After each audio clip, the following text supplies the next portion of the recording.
Hello, my name is Natalie Zannettou, and this video is to answer some of the questions of my participants from the Mindful Parenting webinar. So this question is about a tantrum. So a father asked me that, well, he's been trying to practice what we learned about putting our attention on our body to return to the present moment with his toddler. And he says that his toddler is throwing a tantrum, especially when he wants to eat something and there's something else, or similar cases like that. And it hasn't worked to try to put his attention on his body to calm him down. Right, so first of all, right, when a kid has a tantrum, we don't try to put their attention on their body. When we're dealing with something and we become aware of it, so the mindfulness comes first. So I've already brought my attention to the present moment in order to be aware that I'm upset. So when I realize and acknowledge that I'm upset, I have a choice to either surrender to my upset and yell or get angry, or I can put my attention on my body and observe and allow the anger to be expressed on my body. And we said that it takes about 90 seconds for the anger to come down. If my intention and my attention are on my body, and my attention is in the present moment, observing the expression of the anger in my body.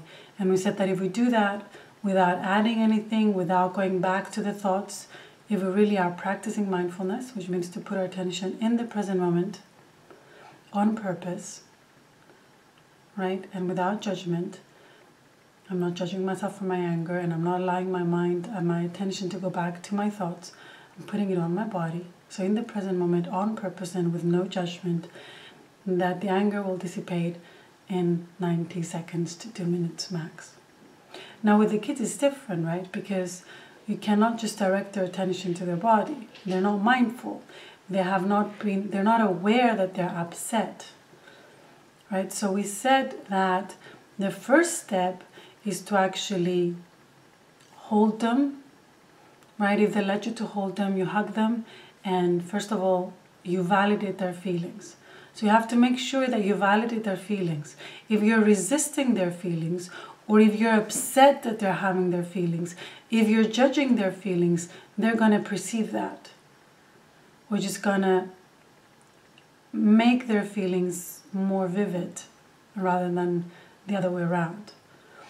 So I have to understand, and I have to be empathetic, and I have to validate my son's feelings. Now, I might think that it's, extremely, selfish, or to want to eat whatever they want to eat instead of the food we have. But, you gotta sort of validate their feelings. Maybe if you didn't have a say about what you were eating and somebody else was always telling you what to eat and how much to eat, you'd have a problem with it too. So part of validating their feelings is exactly doing that, considering them to be valid. So I have to come from a stance that, okay, well, my son's feelings are valid and they have a ground for existing. That doesn't mean I'm going to do whatever he wants. But first I validate the feelings, and I hug him from that place of, I get it. I don't have to say I get it, but that in me I get it. So I hug him. If they don't want to be hugged, okay, then I give them space, but I'm lovingly present. And we said to look at them in the eyes. You're looking at them in the eyes. They might not look you back, but you're a loving presence, an understanding presence, and your attention is fully in the present on them without judging and on purpose. So you're practicing mindfulness. You're practicing mindfulness whether they let you touch them or if you're just giving them your attention, right? Or if they want to be heard, and you're listening to their tantrum, you're listening to their frustration, you're receiving it, you're allowing yourself to receive it, and then they will calm down. At that point when they calm down, right, we said that's the first step. The first step is to validate it. The second time is to give them attention or hold them or listen to them, but be lovingly present, practice mindfulness yourself. And the third step, if they're at an age or at a stage where they realize that whatever they did doesn't work, okay, you can ask them, how did that feel when you're acting like this? And if they say bad, you can say, well, do you want to learn how to sort of calm yourself or be able to regulate and not feel this way? And if they say yes, we said, then you put their attention, you direct their attention on their body. What you can do, even without their permission or wanting to sort of gain some freedom around this, is that you can ask them after they've come down, right? By you returning them to the present moment, by giving them your undivided attention or your love, and by validating their feelings first. After they've come down, say you're holding them and they've come down, you can ask them, how did that feel, and where did you feel it? Now they might not even react, they might not even respond, and they might not say anything.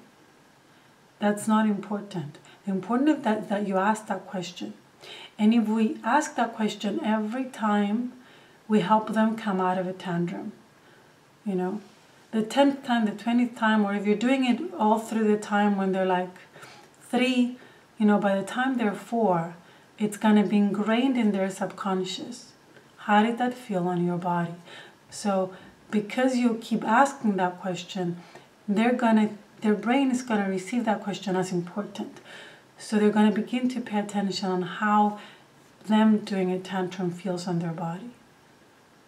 And then as they grow up, you can talk about it more, but it's very important because you're teaching them subconsciously by asking that question to direct their attention on their body.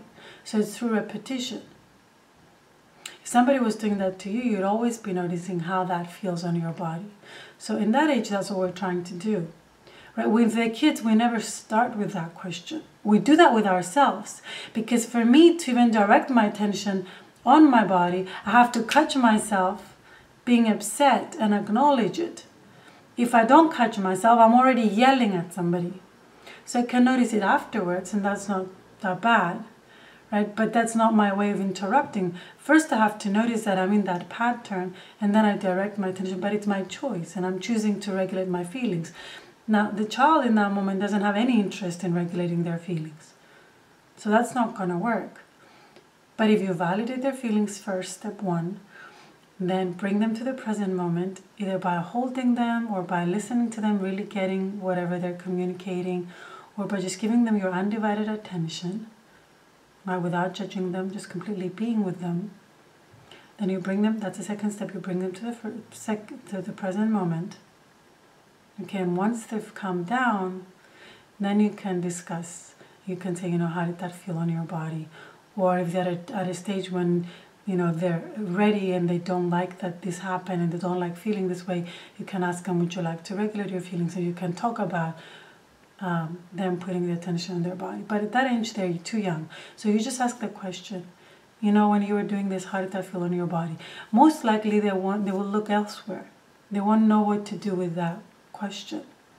But the repetition of it directs their attention. So unknowingly, subconsciously, automatically, they're going to start to pay attention on how it feels on their body, especially when this question starts to making sense while the vocabulary is growing. But because you keep repeating it, right, it's the same with a commitment. If I'm teaching my child not to eat sugar, I keep not eating sugar myself and talk about why we don't eat sugar. In the beginning, it means nothing to them. But if I keep repeating that commitment, subconsciously it becomes their commitment. So it's the same principle. Okay, so I hope this was helpful, and if you have any more questions, please let me know. Okay, thank you very much and have a great night.